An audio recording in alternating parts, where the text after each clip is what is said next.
Raiders versus Cowgirls preview. Stay tuned after the intro. When you have great coaches, then after you have great coaches, you get great players. You have a great organization, and you tell them one thing: just win, baby.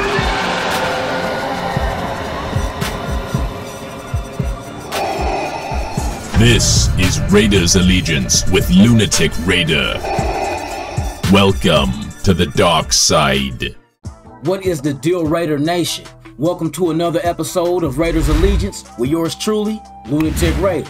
Today, we're going to dive in to the matchup between our Las Vegas Raiders and the Dallas Cowgirls of the NFC East. It's going down.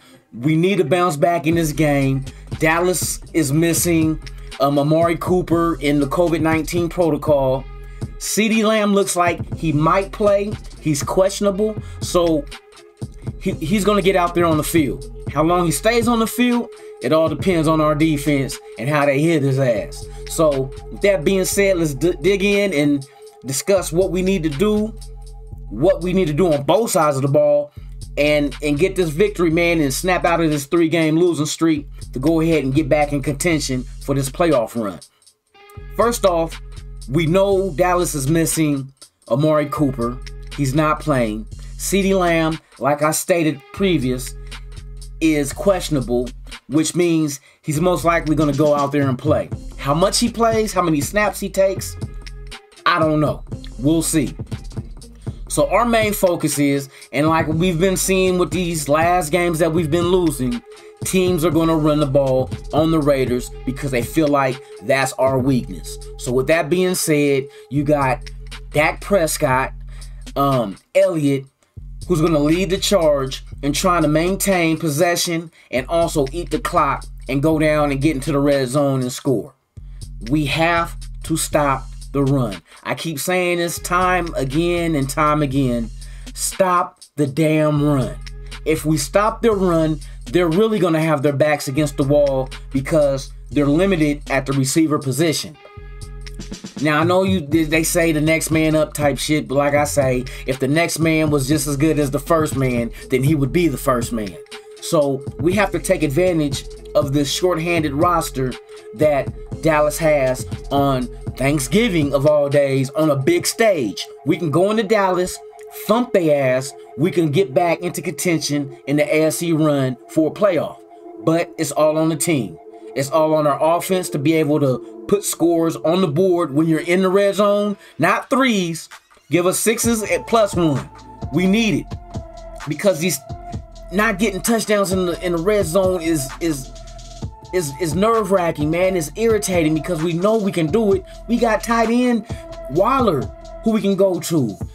Foster Moreau. You got Josh Jacobs, Drake. The list goes on. Oh my God, man. It just gets frustrating knowing you have the weapons to score in the red zone, but we never utilize it. Now, give it.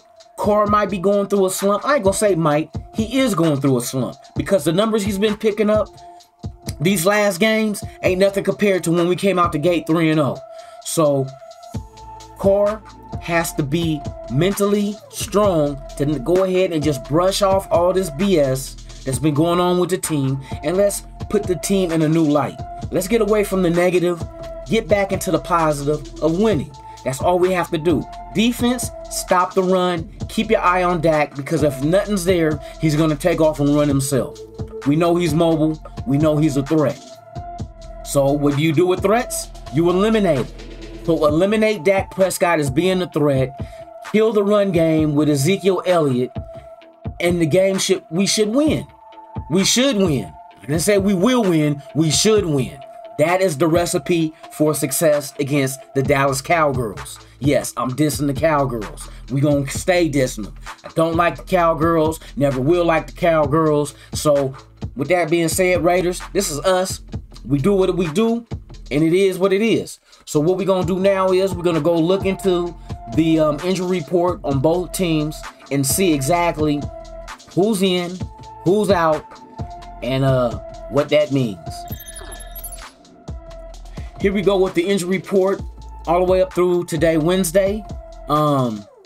as you can see with the Raiders, we already knew Kwiatkowski is out, Nixon is out, and then you have Simpson, who's questionable. But questionable means you're going to play. You're going to be on the active roster. If not, you're on the roster, period. You can play if the coaches decide to let you dress down, but it is what it is. So we don't really have too much to be concerned with. It's the same thing with us. You had some people that had little bumps and bruises with ankles and whatnot, and ribs, and was limited earlier, but then they were full participation in the practice on Wednesday. So that's our only concerns, is Kwiatkowski and Nixon that is not going to play, and Simpson is going to play.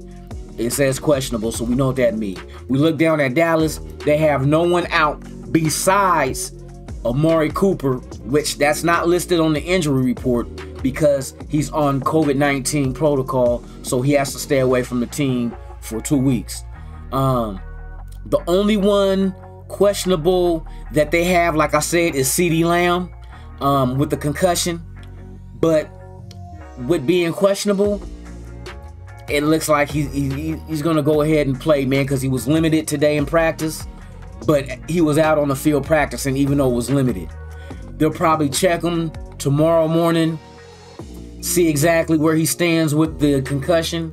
If they feel like he's all right, they'll put him up out there, which is kind of dangerous because to come off on a short week with a concussion, to take another chance at getting reconcussed, that's kind of dangerous for the players, man. But I mean, hey, if he said he's ready to go, and Dallas thinks he's ready to go, put his ass out on the field and let's see if he's ready to go out on a stretcher.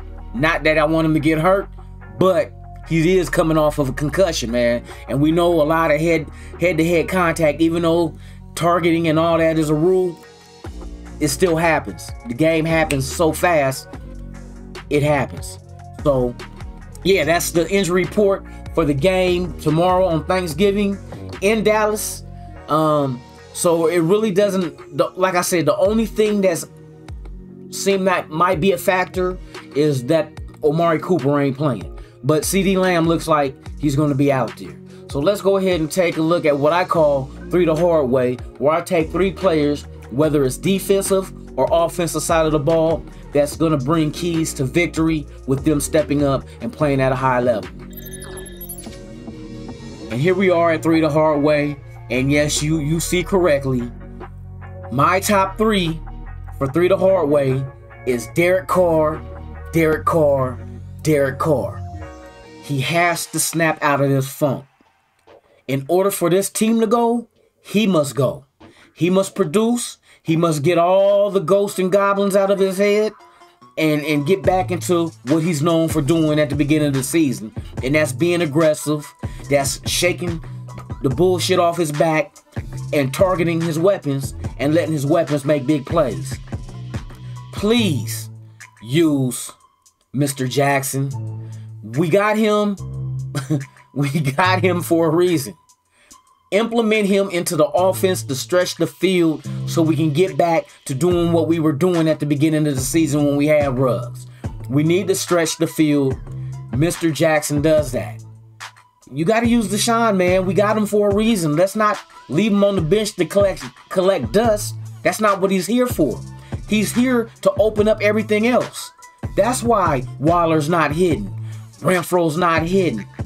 The offensive line, believe it or not, that has something to do with our run game not being effective because everybody's up close. Why go? We don't have to go deep no more. That's how the defenses are thinking. And they also think that if you hit Carr, you rattle him. But Carr was getting hit during the beginning of the season, but he still sat in there.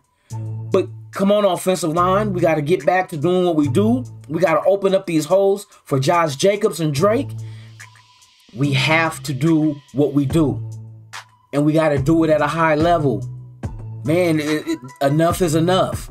The 3-game slide has to come to an end, and we have to slap the Dallas Cowgirls in their mouth, hit them first, and be aggressive, super aggressive. Don't be tentative. You know what I mean? On defense, throw a blitz at them. Throw some blitz packages out there. You got athletes. Hobbs and Abram that you can use to blitz them from the blind side or whatnot, cause havoc. Defense must cause havoc to get this win. Derek Carr, he knows what he has to do. I know us as a fan base, we're getting antsy and wanting to win again and getting to the playoffs, and we putting everything on Carr, and Carr is accepting it. But enough putting the blame, enough accepting the blame, just get out there and produce. Long as Carr produce, haters can't hate, and the lovers will still admire him. But we need you regardless. It don't matter. These haters got to realize you need Carr. That's our quarterback. You know what I mean? And it's not time for Mariota change of face or change another guard at the quarterback position on a short week. You don't do that. Now, maybe if we go into the game and we get down by a whole lot and the game looks lost, or not even lost, getting on the edge of being lost, you put Mariota in to go ahead and see if he can give us a spark.